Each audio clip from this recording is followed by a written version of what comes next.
I fell in love with the world of Islam through meeting a representative of that world, somebody who manifested that world. Completely different worlds, different language, different histories, different ethnicity. Nothing connected them excepting Islam.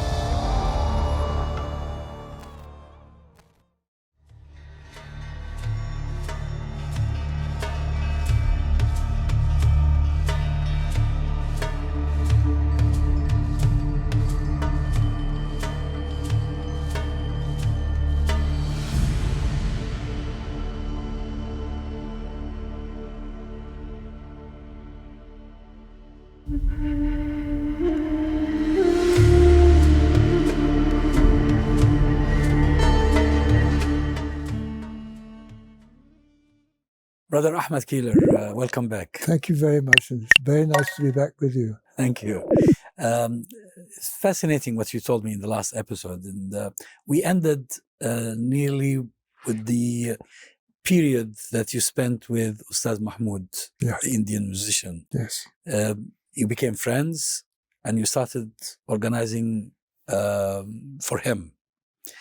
But then how was the entry into the World of Islam Festival, which was a major milestone, wasn't it? Yes. It's a wonderful story because I think in the last episode I talked about how we spent 2 years with him, my wife and I. From 69 to 70 nearly. This is 69 and 70. Mm. And during that period, I became more and more interested in discovering where this music came from. Mm. I mean, where did it belong? What was it a part of?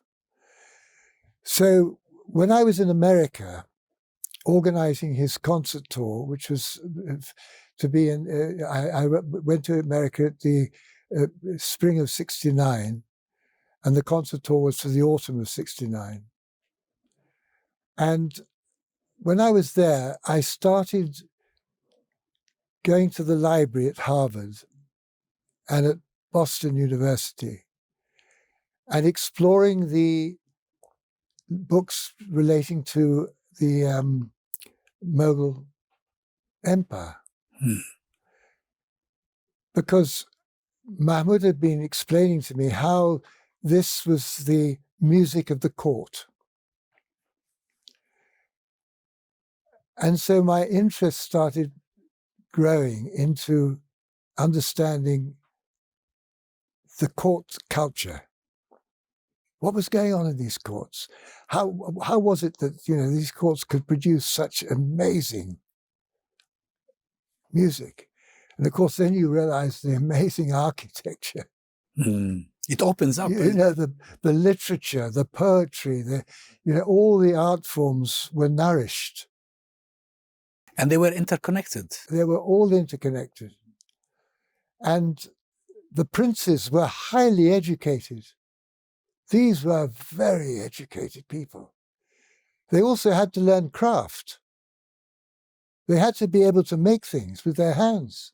Can you imagine? Mm. They were men and women of extraordinary refinement.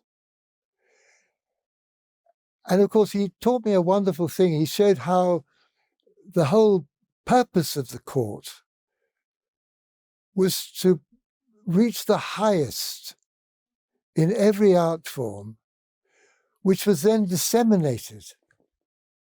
This is why the center is a point of focus. Everyone focuses on the center, and the court has to be the quintessence of everything that is excellent. The finest architecture. And then that ripples out into the whole civilization. the whole empire, the whole society, the whole sultanate, whatever it may be, from that center, it goes out to the towns and then it goes out to the villages. And why is it that the villages, when you have a man and a woman get married in a village, they're dressed like kings and queens? You think that came out of the cow, the cow shed? It came from the court. How could they manage to create those kind of magnificences? And he also taught me how the refinement in the music went out into the folk music as well. There was a two-way connection, because the musicians very often came from modest backgrounds. So they had that connection. But then from the court, it went back into the societies. So you had this fantastic flow within this traditional world of Islam. Up and down. And you know, the Muslim is never very far from singing. In praise of the Prophet ﷺ, tell me, which nation in the world of Islam doesn't sing in praise of the Prophet ﷺ? I was once talking with this wonderful man from Sudan, Osman Bili, Sheikh Osman Bili.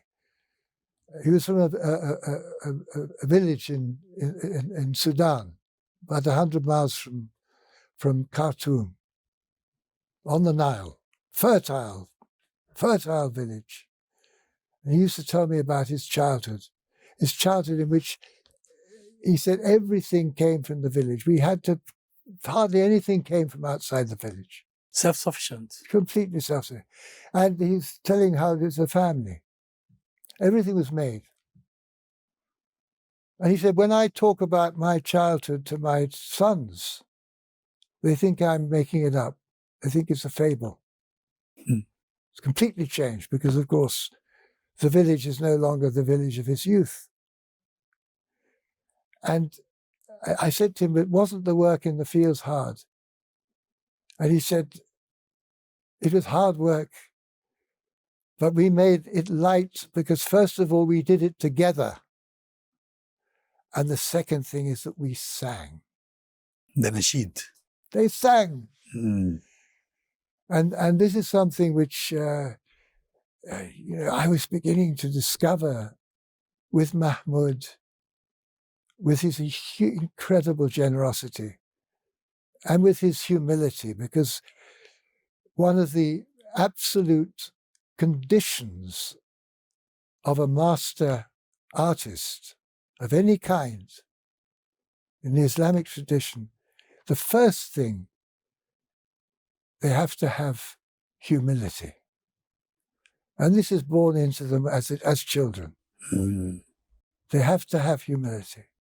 So the starting point was the legacy of the Mughal Empire. The starting point was the initiation into having the privilege of becoming close to a living representative of Dar al-Islam, as it was. Well, and Dar al-Islam is well beyond India. It's, even if you start from India. Of course. Yeah. But a genuine example of somebody who wasn't just a person, but a master of one of the crafts. One of the traditional crafts, which was the expression of the world of Islam. Then I assume he became involved in the project. Without him, he is the spirit of the World of Islam Festival. He is the one from which I derived the knowledge to be able to select what was genuine and what was not genuine. Did you initially propose the idea to him? No. It happened. You're in a hurry. I'm an old man now. Take your time. I have to take things carefully. Take your time. Step by step. I'm curious. I'm just curious. The way it happened was that I fell in love. The World of Islam Festival was purely an act of love. I fell in love with the world of Islam through meeting a representative of that world, somebody who manifested that world. I fell in love with it. And I wanted to know more. You know, when you're a lover, you want to know more. So I wanted to understand his world. And my gateway was into the world of Islam in India, the court. And he is a man of great wisdom and that beautiful subtlety of the Muslim who never goes at you directly. You know, they do it very subtly. They do it very kindly. They don't confront. He once said to me, you know, the problem with you Westerners, he said, you're always looking at us. You always look people at, you keep looking. You want to take everything. But I was really in love. That was a wonderful. I've been taken out of, you see, one of the things that I was taught when I was a child as an Englishman was certainty. The absolute security of knowing that you were in the right place. That you were born into the best. This is a part of the you know, what we human beings like. We want to have certainty. Instilling confidence, isn't it? Absolute confidence. I mean, we knew we were the best. And then it was all smashed in the 60s. I saw it was actually, it didn't have, it wasn't true. Something was missing. Did you find it was a delusion. Did you find that the idea of Darul Islam was the alternative? I wasn't even thinking of that. I was just you don't think of things like that when you're in love. When you're in love, you're just infatuated. You're in love. You know what it's like when you're in love? Oh, I know. Yeah, you can't. You're just engaged. You're engaged. But so my love took me to wanting to know more, because this world was something. This world, suddenly I was experiencing something different. So you start searching, you learn more. And then what I do in the next big step was in, because you just remember I'm an organizer. The next step was that when I was organizing his concerts, I was coming in touch now, and I was going to some lectures, and I met Anne-Marie Schimmel, who was a great expert on Tasawwuf, who was at Harvard, and I met Carrie Welch, who was the authority on miniature paintings of the Moguls, and I started meeting these people in the universities and things, because I was getting them involved in the concerts. So then I decided to do this is my next big breakthrough. I decided to do a little festival, two evenings. One evening where there would be a lecture, a poetry reading, a lecture about the miniature painting, about the court's structure, etc. And then the second evening, Mahmoud would give his concert. So that people would get an idea of the context where this music came from. Because they all thought it came from Hindu India, you know. They were all talking because of the Ravi Shankar had gone and joined the hippies, joined the Beatles. And everybody was twanging sitars. You know, they thought it was all to do with Hindu India. They didn't realize that this was a Muslim art form. So that function was really about two nights. One for the... That was terrific. One was food for the mind, one was food for the soul. Yeah, one was to give you the context. One was to give you the context. So when you listened to that music, You knew the context of the music, and you knew the world out of which it came. Well, I came back to London. I went straight to the Institute of Contemporary Arts, which I had a lot to do with when I had my art gallery. And we did it in London. And so I was on my journey.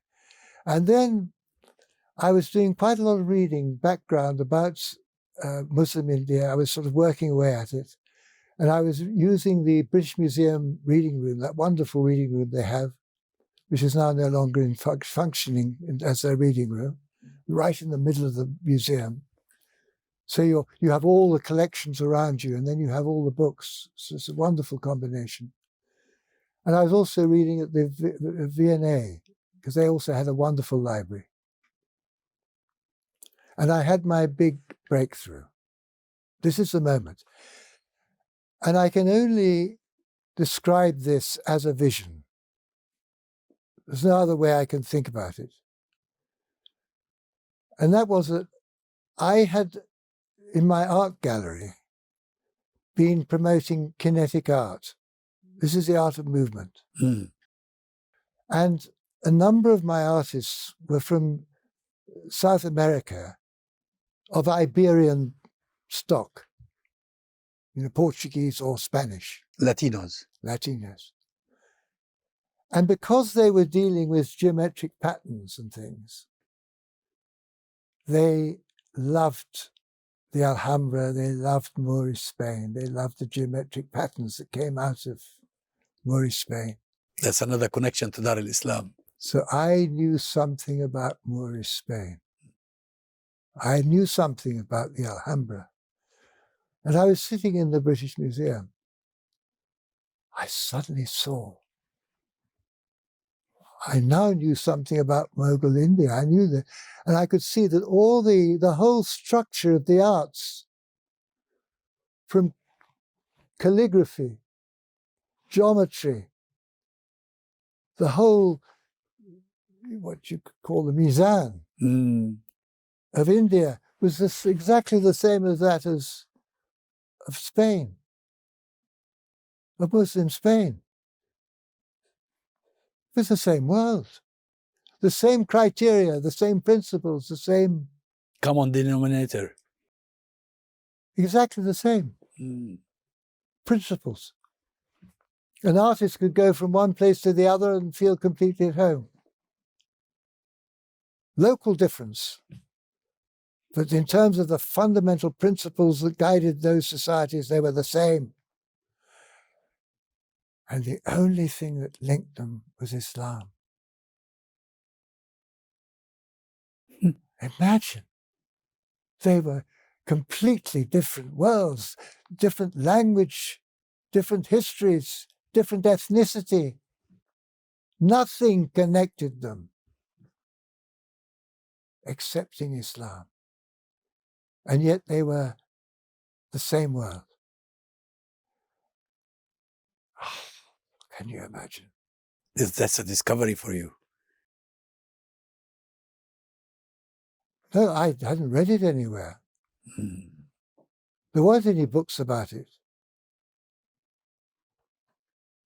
I mean, the world of Islam as a civilization wasn't, we knew about the Arab world, we knew about the Turks, we knew about the Persians, we knew about India, which is Hindu India, we knew about the Malays. We didn't know about the world of Islam. That wasn't something which was, understood to us. Islam was a religion. And of course, to many Westerners, Islam is just another religion. Yes, just another religion. It's a religion. It's not, the world of Islam wasn't a, and I was so excited about this. I went straight to the director of the Institute of Contemporary Arts, where I was, doing the arts of Mughal India. I said to him, I've got a wonderful project. I want to do a festival on the world of Islam. And he said, this is an institute of contemporary arts. I said, yes, but these are still alive. They're not extinct. It's still alive. It's not extinct. Not yet. It's still alive. So he agreed to it. And we thought of what could we do? Well, Mahmoud organized with a very great friend of ours who had this connection in Turkey for the Mevlevi from Konya, the dervishes from Konya, to come. The town of Maulana. Of Maulana. The city of Maulana. Amri Shimul came and gave a lecture on his poetry. And we had them come.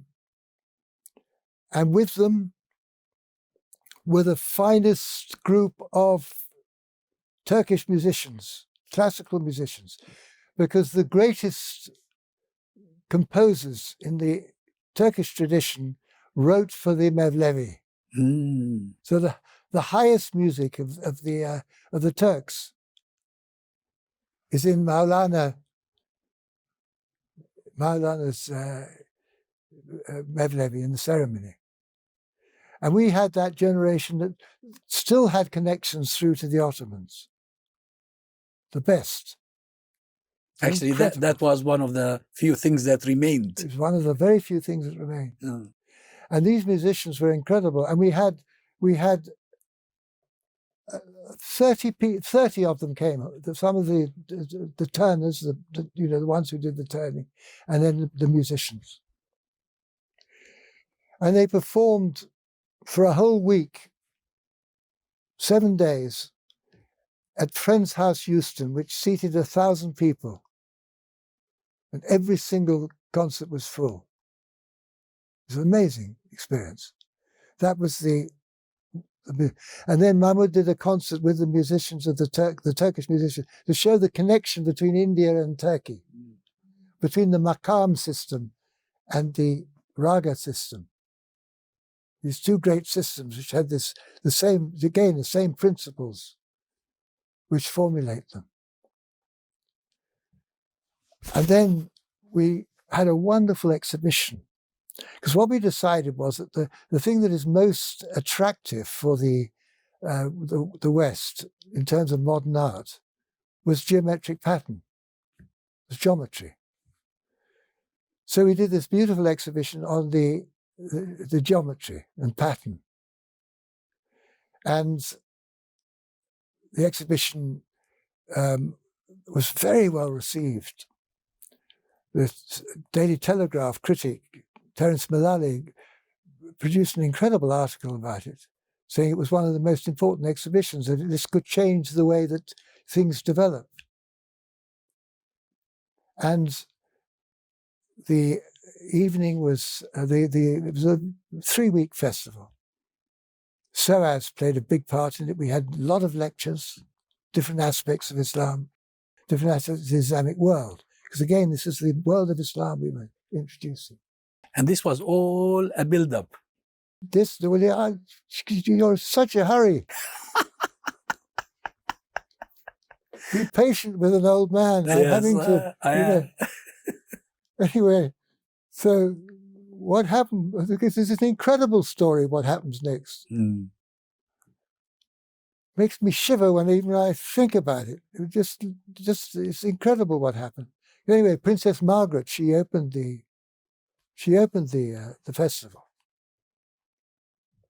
Very well attended. But there was one problem, and that was that 6 months before the festival took place, or 3 months before it took place. That's the festival at SOAS. This is a Center of Islamic Studies. SOAS participated in it. They did lectures and they came and we had lots of things that happened there. But a few months before the festival, the first festival in 1971, which opened in November the 12th, 1971. A few months before it opened, the director of the ICA came to me, David Thompson.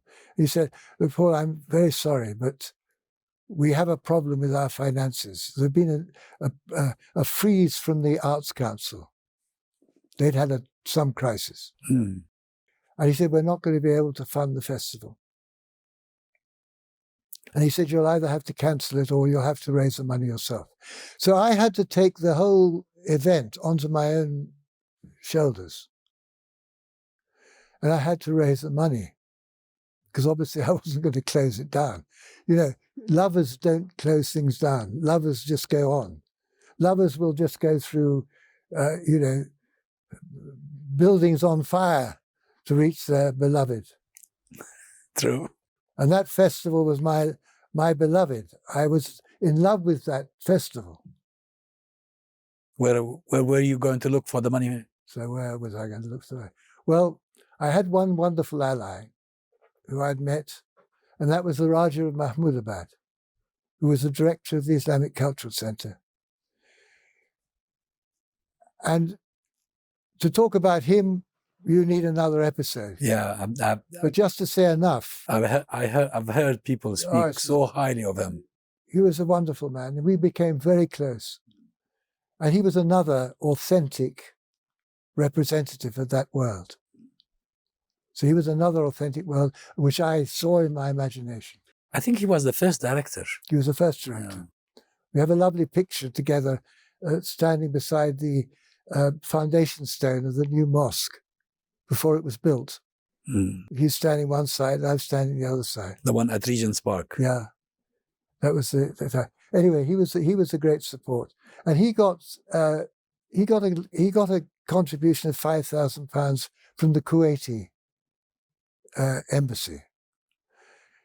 We got another £5,000 from Carreras, if you can believe it, the cigarette people.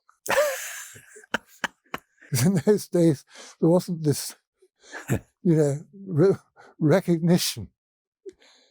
And anyway, and the British Bank of the Middle East or something gave something. I raised some money. There wasn't much time to do it. But the crisis came when, at the end of the festival, when we went to tot everything up, because we got an income from the friend's house and the Mevlevi event, and we got some money came in, but there was a £10,376 shortfall. You had to find them somewhere. And that was in 1971. So just imagine. You're talking about 100,000, 150,000. Equivalent to today's money. Huge sum. So I was in trouble because, the most difficult thing in the world is raising money after the event. Mm. I want you to explain to me how you resolved that crisis, but in the next episode, because now you don't tell me. We've got now we finished the second episode. Yes, I think this will create suspense. People will wait to hear the rest of the story. Yeah. It's an extraordinary story. Okay, we'll talk about it in the next episode.